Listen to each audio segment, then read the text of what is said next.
Hey, what's up, YouTube? This is Zambiedood here. I had a request from somebody that they wanted me to show you guys how to make Airsoft YouTube videos. So I'm going to go ahead and do that. This is going to be a video about how to do it from the start to finish, from changing the name of setup is, to your video folders, to edits like hit markers and everything, how to edit everything, how to trim everything, the software I use, how to post it, and how to get it out to your audience. My current setup that I use is a GoPro Hero 3 Plus. I use a RunCam 2 with a 35mm lens, and I use Adobe Premiere. With that, that is for my current play style. Maybe if you have more money, you can get one of the newer GoPros. Maybe if you have less money, you can use the setup I have, etc. So with that, let's get into it. Like I said, I use a RunCam 2 with a 35mm lens. Everybody is different. If you're using an indoor field, maybe you'll want a 16mm, maybe you want something smaller. I run in a generally large and linear field, so a 35mm lens is perfect for what I need. To your CQB, maybe you go to, say, Tac City or SS Airsoft or something that's really close quarters. Maybe you don't even need a millimeter lens. You can just use this one that's stock. It's completely up to you guys. I also use a GoPro Hero 3 Plus, mainly just because I can't afford any of the other newer cameras. I would like to get one of the 5 or the 7, just because of their stabilization feature and their audio quality is significantly better than what mine is. And I also run Adobe Premiere just because it's exactly what I need. It's what a lot of professionals use nowadays, and it works the best for the current setup that I have. I originally was using Camtasia a little while ago, but if you're using any more than a single camera setup with a kind of an older camera, like a GoPro Hero 3 Plus, that works just fine. However, if you're using a tool camera setup, like a GoPro or a head cam or something, and a run cam, it gets a little bit laggy, especially when you're playing your videos. If you're getting into editing scene, I would recommend using Camtasia. I'm pretty sure you can find it free somewhere on there, somewhere in line. But if you're, like I said, if you're using just a single camera setup, this thing is perfect. It's very easy to use. It's very user friendly. Anyways, I'm using, like I said, Adobe Premiere just because it works for me. And also the way I've set it up with the effects and video here and editing, it just works perfectly for me. Now that I've got my setup aside, now you're going to want to understand how the whole folder system. So with that, you're going to want to keep everything in one place. So your video, your RunCam footage, your GoPro footage, your editing stuff, your description, thumbnails, etc. You're going to all want to keep it in one folder or one location. I particularly use it in this. I just named the folder the name of the video. So in this particular video, it's going to be called You Missed. Something short, something sweet, something that you'll remember, especially if you want to access it later in the future. Since I generally record multiple videos in one day and then just jumble all the videos onto one folder, naming the particular video, so GoPro You Missed and then RunCam You Missed, it just helps organize everything a lot easier. So when you're accessing it later in Adobe Premiere, which I'll do real quick, throw everything in there. When you're accessing it in your computer or your Adobe Premiere, when you're throwing in there, it's a lot easier to say, hey, this is the RunCam footage, this is the GoPro footage, even though you can kind of tell just by looking at it. But like I said, it makes everything easier. On top of keeping everything in one place, especially if you're working on larger products or projects, whether it be a 20-minute video or you have multiple videos in the same folder. Let's say you recorded a bunch of videos in the same day and you'll want to keep them all in the same folder. It just helps organize everything a lot easier. So like I said, I have a library folder. This is just stuff that I keep in, quote, my library. This is just these are effects that I use in multiple videos. I personally have a folder on my PC that's just literally called library. It's where I keep everything that's easy to access and everything that I could potentially need for my computer. I just keep it all in there in one folder. Everybody's different. Maybe you want to have these guys in multiple folders, but like I said, it just helps me save space. And also everything that I'll be using in this particular video, whether it, like I said, callouts, music, videos, whatever. I'll throw everything in the description for you guys to use yourselves. You're also going to want a description for your video. Like I said, I'll get to that later in the video. And yeah, so let's get on to how I have my Adobe Premiere set up.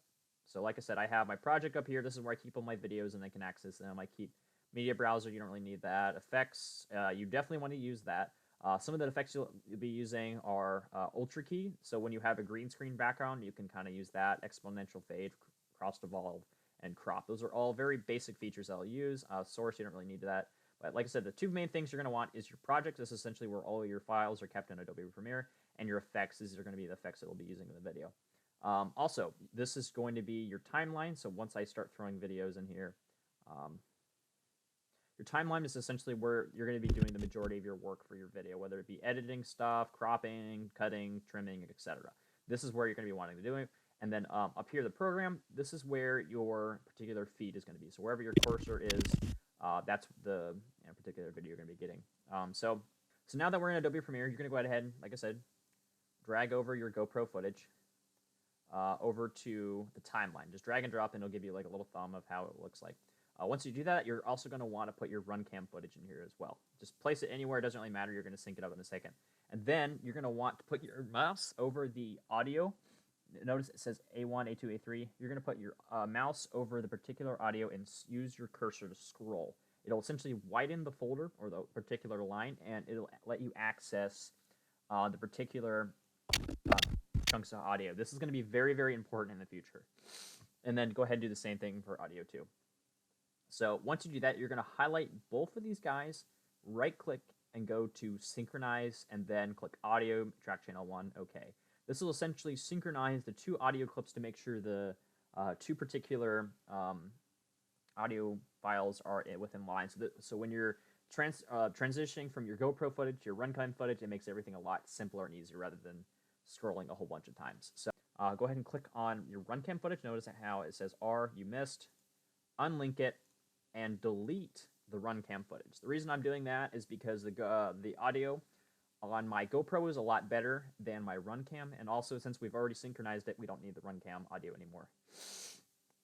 So after doing that, I generally like to zoom in and kind of bring back the runcam footage just a little bit because it's kind of unimportant until we really need it. And then I like to synchronize everything at the very beginning. So when you hit play, instead of having a black screen, it gets straight into the content. Now with that, there's a bunch of I like to call it dead space. Essentially, just a bunch of footage that is really unimportant. It's maybe whether it be you running in place and has really no good transitions, or if it's just really uninteresting footage. Like nobody cares about you just chilling out, shooting a barrel and hanging out. I mean, nobody really cares about that. Everybody nowadays want straight content, straight action.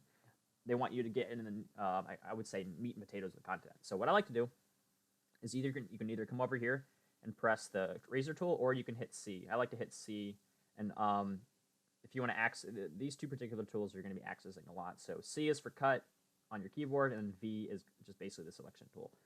So you're going to want to go in here and use your scroll bar, and essentially get rid of all that dead space and just jump straight into the action. I personally like to jump in or start the particular video when there's a count, when the ref gives a countdown and the game begins. So we're gonna go ahead and do that real quick. So if you heard, I don't know if you heard that or not, but the ref right here says 3. Yeah, the ref right there says 3, and that's essentially where I like to just cut the footage. It basically gets straight into the action as soon as the video starts, and plays the video. I know other YouTubers, whether it be Airsoft Alphonse, Jet Desert Fox, Tactical Unicorn, whatever, they like to give an intro before the video starts, kind of give an idea of where the video is starting. If you want to do that, that's totally up to you. But I personally don't like to do that. I like to have just straight content, especially because I notice a lot of Airsofters when they're giving an intro, they're like, "What's up, guys? This is insert Airsoft YouTuber name. I'm playing at this particular." Nobody really cares about that. They just want to have straight the action. So, anyways. I'm doing the audience a favor by just jumping straight in. So now that when we start from the beginning, 2, 1, game on. The video starts from a countdown and then gets straight into the footage. If you want to have an intro here, that would be great. Maybe having this particular countdown could be a good hook. I don't know. It's up to you guys. So now I'm in this particular bit of footage. I'm just running. And it's kind of uninteresting. Is the bridge off limits? Now right here, I personally like having the bit of footage when I'm running. It just makes it a little bit easier to understand where the video starts. So I'm running.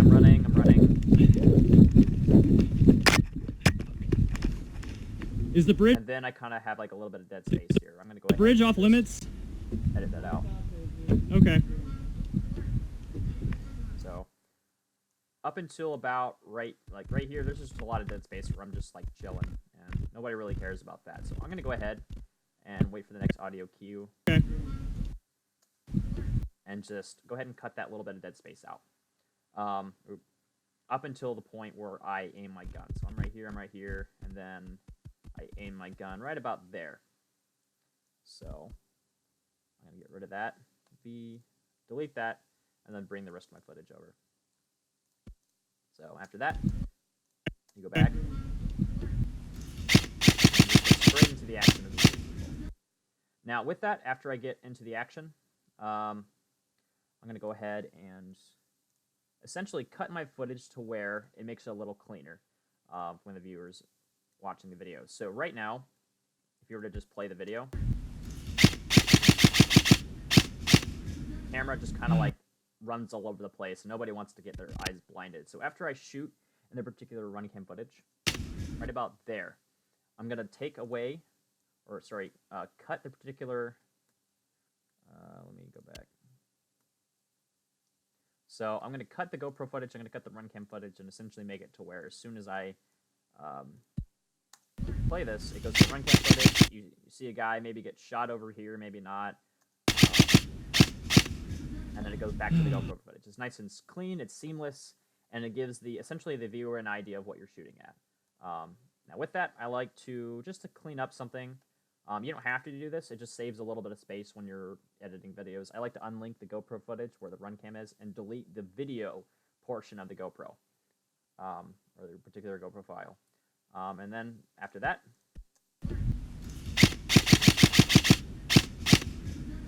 back over here, very clean cut, and then you'll notice that there's a lot of dead space here. So I'm going to go ahead and just kind of start editing this. I'll fast forward it so you guys don't have to watch me edit a bunch of random footage. Alright, just a quick side note.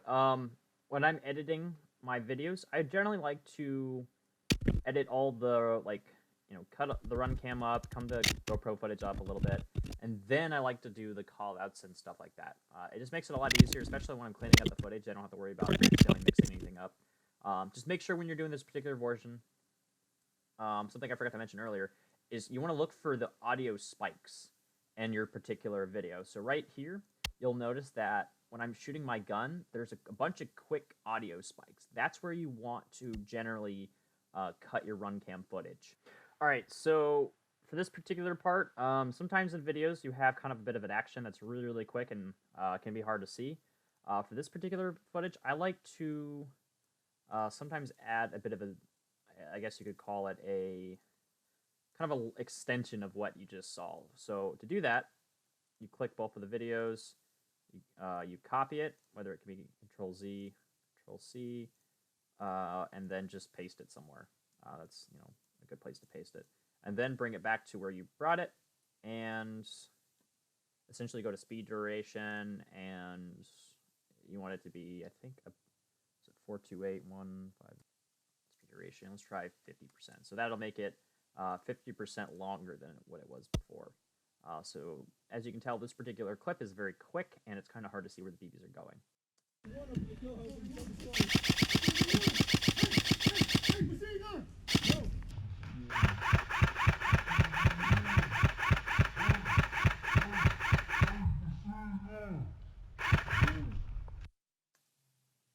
So as you can tell, that made it a lot easier to kind of understand what was going on, but it was still a little difficult to see.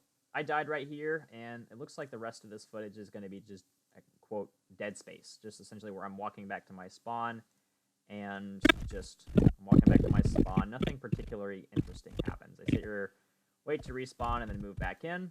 And as you can tell, there's a lot of footage that I got to cut out, because nobody likes to see you just walking back to your spawn. Get to something interesting. So as you can tell, there's a couple audio spikes right here, so I'll probably cut it a little bit back just to give the viewer a little bit of context of where I'm going. So cut it there, delete that footage, and you'll notice that I probably cut out a good, it looks like almost about a minute's worth of footage, which can be a lot. So I'm dead, walking back to respawn. I jump back, and if you guys want, you can put a little bit of respawn text right here to signify to the viewer that, hey, you've respawned.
Now that I have all of it done, now I'm going to be starting adding the hit markers and the KD ratio and the respawn, dead, etc. kind of stuff. And like I said, I have all of that pretty much saved in my particular library. And like I said, I'll hopefully have everything down in the description for this particular portion. Okay. I'm going to go ahead and throw the hit markers in. To do that, just throw the hit marker in there. Enemy down, I'm going to throw that in there, and then end screen, we'll save that for later. So when you're doing the particular hit markers, this is where you're going to really want to know, this is really where you're going to want to do the effects and stuff. So he's hit. So now I'm going to go back to the, I think I hit him here. Oh. Yep, that BB looks like I just threaded the needle and hit his gloves. So what I like to do is find where the BB hit him. So if the BB hit him here, I like to put my hit marker there. So, and make sure when you're editing over here, let's say you're throwing in one of these guys down here. You want to make sure you have the correct audio and video there we go, selected. Because if you put it, let's say I had A1 selected. When you put it down, sometimes it will go over where the video and audio is. So keep that also in mind when you're copying and pasting. So go ahead and put it in there. I'm going to go to my size, so let's go hit marker, green screen. I'm going to say scale is 40. So we'll go down here, click the particular hit marker, go to motion, scale, and then I'm going to click on 40. That looks a little big. I'm going to try 35. 35 looks good. And now this is where the effects come in, so you can close that down.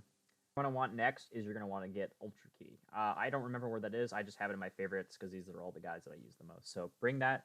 Drag and drop it into your settings here. It should be effect controls when you have the guy selected, and just drop it there. And then you'll notice that there's an Ultra Key thing here that pops up.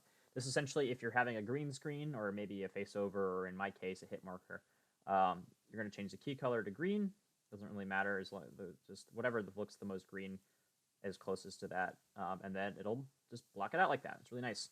And now you can close that. You won't need that more, and you're going to need the motion. So go ahead and drop that arrow down. So now we're going to want to essentially put the hit marker in where it belongs. So click on the motion, go to the screen, and just put it wherever you hit the guy. So in my case, it's going to be at his glove. And then we're going to copy that, Control-C, Control-V, and just so hit markers there. I shoot again, and I guess we can put a couple more hit markers in just for special effects if you want to. I'm going to just try one hit marker, see how that looks. So I'm going to play the video. Boom. Yeah. And once you hit them, generally I like to change the KD ratio as well. So I'm going to go back to project. And with Adobe Premiere, you can't just copy and paste it and then edit. You're going to want to duplicate this guy, double click on this guy, and then just change the KD ratio. So in my case, I will have gotten kill, change it to 1, and then I'm going to change that particular copy and put it in here. So when it plays, you'll notice the hit marker gets there, and then the kill counter comes up. Yeah, he is. I think he's hit. He's hit. So he's hit. He's hit. And it transitions and moves along. So we're going to move on to the next section.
Okay, so now that this video is pretty much edited, I checked everything, all the annotations are in the right spot. I double-checked a bunch of other stuff off camera, just because this video is going to be really long.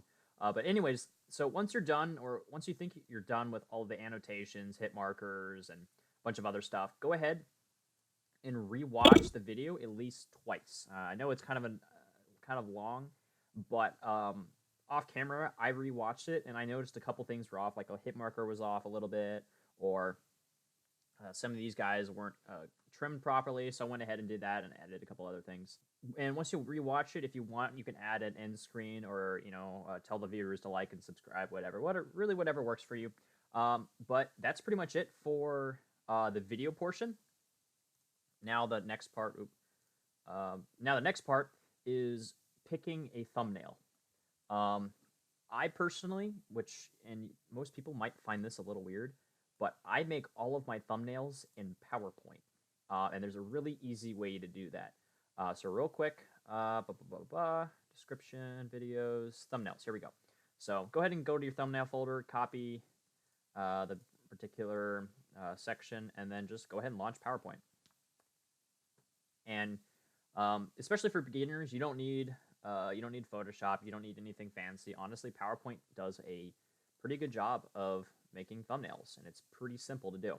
So go ahead, paste the thumbnail in your area. So thumbnail 2.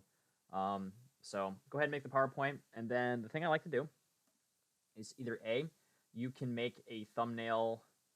You can find a thumbnail within the video if you like, or you can take a picture of yourself or have a buddy take a picture of you for a different thumbnail. So example that I had a buddy of mine took a picture of me a while, and I basically just made this in PowerPoint. And as you can tell, it actually looks pretty clean. It's very simple to make. You notice that the background is a little bit blurred out. The main portion of the video is highlighted, and then you got some text that kind of grabs the viewer's attention, like viewer Milsimmer tries speed soft, or this guy almost hit me, or whatever you want. And just look for something that looks catching, whether it be you hitting somebody, maybe a guy jumps out. So, okay, so for video's sake, just to get a point across, I'm going to use this particular part of the video, since I called the video You Missed, which seems, in my opinion, is probably one of the most interesting parts of the video. What you're going to want to do is make the video a lot wider, so when you screenshot it, actually, another thing you're going to want to do, save. I'm going to briefly delete it, but I'm going to bring that back in a second. So I'm going to enlarge the video, go to snipping tool, and literally just take a screenshot of it. In my opinion, this is pretty easy, and since most thumbnails are very small, it shouldn't distort the picture quality too bad. So go ahead, find your thumbnail folder, paste it in there. I'm going to call it thumbnail 1. Go back into here, re-enlarge the video, and bring back the thing. Save it out. So after we get the screen cap, you're going to want to take that picture, insert picture, go back to the folder you're in, and bring the thumbnail in. So now that we have the thumbnail in here, we're going to Control-C, Control-V, copy and paste it, and bring it back to where we have. So we have essentially a duplicate right on top of each other.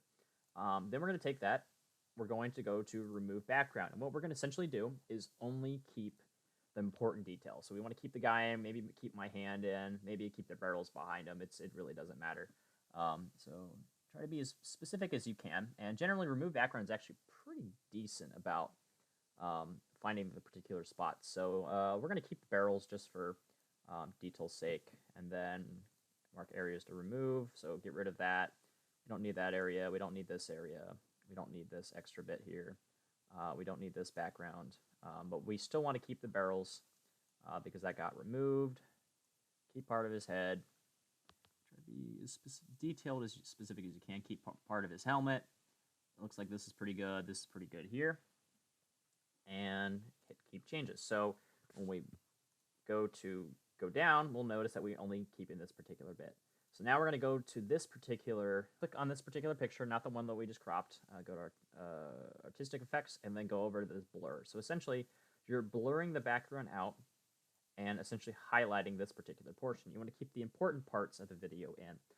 Since this is a lot of detail blurred out, we're actually going to change a couple things. I'm actually going to go to Remove Background, mark areas to remove, and essentially remove this black wall right here. And mark areas to keep. We're going to keep this background here. We're going to keep all this here. Keep this here. And essentially remove everything, or sorry, keep everything except for the black wall. And you'll see what I mean in a second here. Get rid of that. Get rid of all this. And, oops, sorry. We don't want that. Mark areas to keep. Keep this. Mark area to remove. Get rid of the...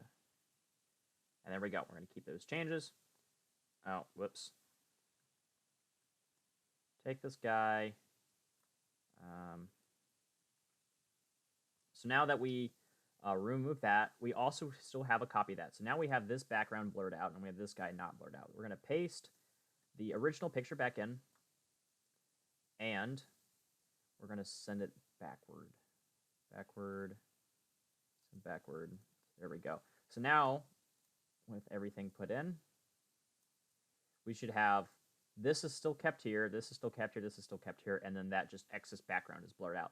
So now with this particular picture, the one that is just these guys, we're going to go to picture effects, glow, and then just pick whatever color you want. I personally am probably going to use red, just because it, or sorry, white, just because it kind of fits the best. So whiten out, and then put it back in. And then we notice that this is whitened out, this is whitened out. Now that kind of looks like a little bit too much whitening. Doesn't really work very well. So we're going to go there, we're going to go to glow. We're going to pick a smaller version, which this one looks a little better. Change the colors back to white, and then there we go. So now that we have a relatively good thumbnail, now we're going to insert some text. Go to text box, just put a text box in, and just type some words in. Now I have a particular, so the particular font we're going to be using it's called Franklin Gothic Demigod. It's kind of a weird font, but I personally like this font the most. It works. It's kind of, I guess, tactical or straight in a way, and I just really like it a lot. So anyways, so we're going to take this and we're going to change the text to something relative to the videos. So that looks pretty catchy. Something to catch the viewer's eye, and we want to enlarge it so when we put it in a video, people will be able to see it. Bring this back a little bit, and miss bro. What about change this to 100 just so it fits a little better? Okay. Move it relative to the center, and there we go. So now we have a Now we have kind of like a image that pops. It's like, oh man, you're shooting this guy. He has like a body expression of like, what the hell or what the heck. We got a background blurred out that's kind of irrelevant, and we kind of have a catchy phrase or whatever that'll catch the viewer's eye. And we also have a bunch of colors. It's red, which generally signifies danger or caution, or you know bad things happened, or something that's kind of catchy. If you just have plain white text that looks like anybody else's, it's going to not work very well. So now that we have the thumbnail all set up, we're going to take another screenshot of it. So snip it out as best as you can. And boom, we got the thumbnail right there, and we're going to save it to whatever folder. So we're going to call it thumbnail number 3. And now we have a thumbnail. That's pretty much it for that. Once you're done adding your finishing touches, which I will do in a second, you're going to hit sequence, render in and out, and make sure once it's completely done rendering, this bar right here, instead of it being yellow, it'll be green, which means the video has been rendered properly. And then you'll hit File, Export Media, put it in, click right here, put it in whatever folder you want. So I'll find the folder that I put it in, which is, I'll put it right here. We'll call it, say, final _1. We'll call it that. Make sure the format is H.264, and then the preset if you're uploading a YouTube video, we're going to scroll all the way down here and make it YouTube 1080p HD. So when you upload it to YouTube, it'll give the viewers an option of whether or not they want to do it. It'll do that. Make sure all these settings are relative to what this looks like. You don't really want to mess with any of these other settings, but video, audio, multiplexer. You really don't want to mess with any of the other guys. And then you hit export, and then it'll start rendering. I'll just go ahead and do that. It'll start rendering, doing its thing. I'm not going to do that right now, but once you're done, it'll render it, it'll play it, and essentially export it into a regular video. Once you have that done, I'm going to go ahead and cut it right here, and I'll see you guys in a second once I have my video exported and finished up and whatnot.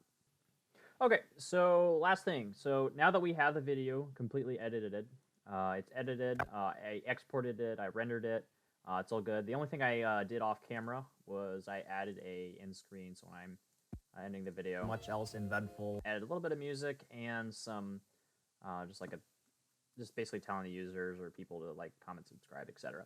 So now that we got this all done, we can go ahead and upload it to YouTube. So the way you do that is you log into your YouTube account, YouTube channel, whatever.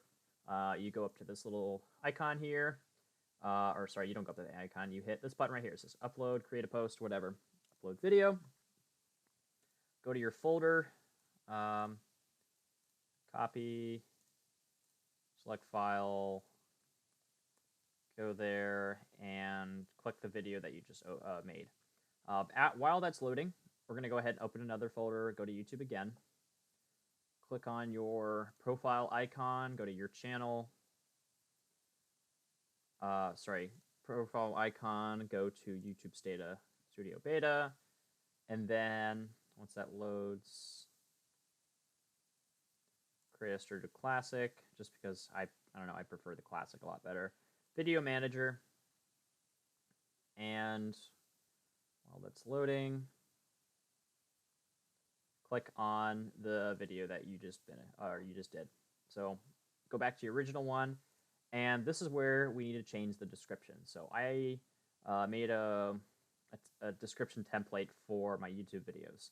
So title, I would recommend making the title the same as the one on the video. So title, we're just going to call it You Missed Bro.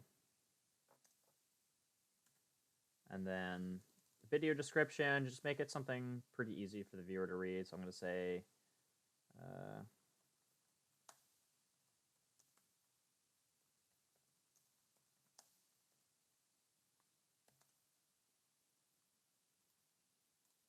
hope y'all enjoy this vid. Everybody can, it really doesn't matter what you throw in that particular part of the description. But anyways, so now this particular description template, I did, just something a little short, like hope y'all enjoy the video, or maybe you want to put a meme in there. I don't know. It doesn't really matter. Then my Instagram, I generally like to plug my Instagram, so if people want to follow it, they can. I like to plug the field that I played at so people understand, hey, this is a particular area I went. Then I got the gear I used. You can insert this. You don't have to. It's completely up to you. And then the music I used. Okay, so they got the music used, gear I used. And the tags, these tags are a little outdated. I'm going to go ahead and change these up a little bit. Like, I don't need, we really want to do that. Let's see. I think that should probably work. Oops, sorry. That should work. So I'm going to go ahead and copy all of this from here down and put it in here. We get our tags. Copy these guys. Paste them in here. Get rid of these other tags. Paste them in there, and then we get the title of the video, You Missed Bro, and paste it there. So now, while that's uploading, we're going to go down here and do custom thumbnail. We look for the thumbnail, so in here, it should be here, thumbnail number 3, and that's loading. And then we can refresh it here. Okay, now that the video is done processing, I'm going to go over to the other page, refresh it. And this is some parts that are kind of important. You can see that the thumbnail that says, You Missed Bro, it's very catchy. The description is all the same. Tags are all the same. So now we're going to want to go to end screen.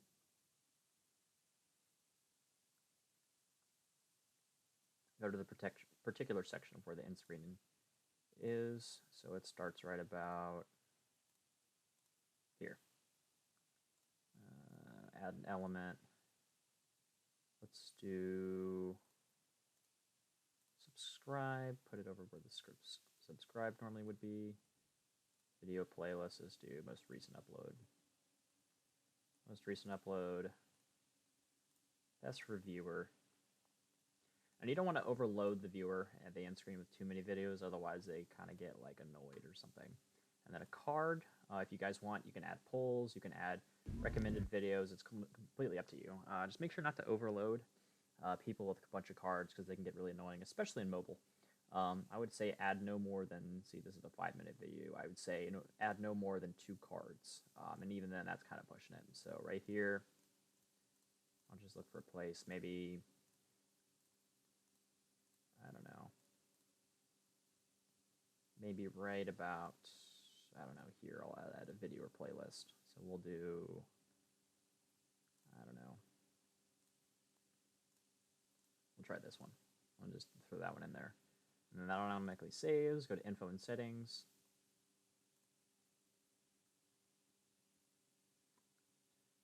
Go to Add a Playlist. I'm going to put this specifically on, I'll put this on Airsoft gameplay. Why not?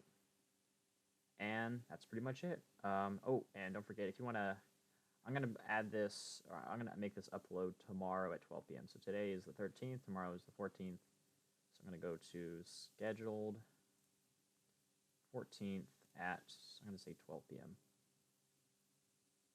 12 p.m. and then publish. And that's it. That's how you upload a YouTube video from start to finish. Thank you so much, guys, for watching this video. If you want to see more content like this in the future, hit that subscribe button. If you want to know when I upload videos, hit the notification bell. And if you like the video, hit that like button. Thank you so much, guys, and I will catch you all later.